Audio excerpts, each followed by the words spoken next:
I'm just going to throw a bunch of things at you. Just pick out the ones that work for you. So this one has to do with number formatting.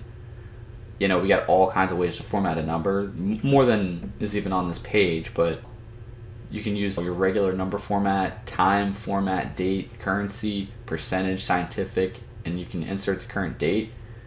You know, there's more things you can do than that, but what I recommend is just pick out the ones you use the most, throw the rest out. I mean, scientific, can't remember the last time I've ever used that. I'm not a scientist.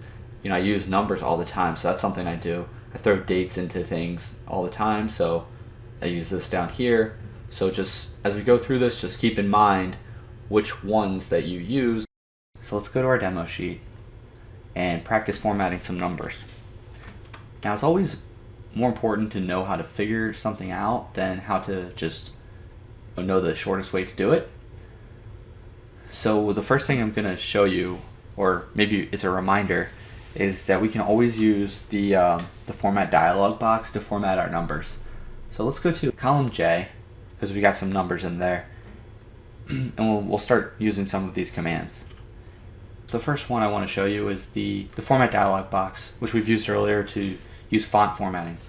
So here's the format dialog box, and the very first thing that pops up is number.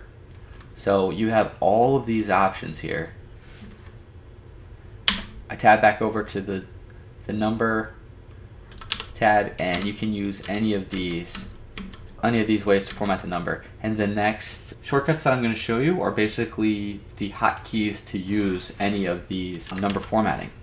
So the next things I'm going to show you, you'll probably use some of them, but the rest you can just throw out, and if you really ever need them, just remember you can always hit Ctrl-1 to see all of your options right here. So let's test that out. Let's just run through the list.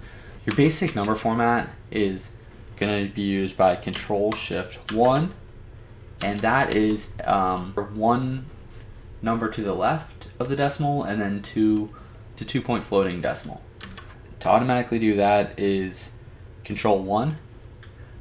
If you want to put something in time format, like this isn't even a time, but you can put it in time format by pressing Control-Shift-2.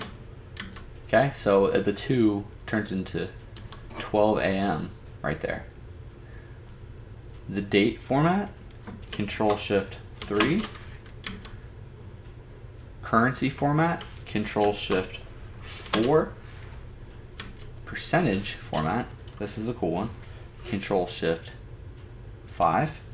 And then scientific format, which I'm not a chemist or anything, so I haven't used it, Control-Shift-6. If you are, you're going to love it. And then if you want to put the current date in somewhere, if you want to do the current date, it's Control, and then it's the semicolon.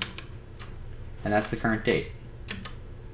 So that's pretty cool right there. So now that we got the current date, let's change your date format a couple ways. Let's try Control-Shift-3. Okay, so look, we just put it in this date format over here. Day, month, year. And then we can also change it using Control-Shift-2.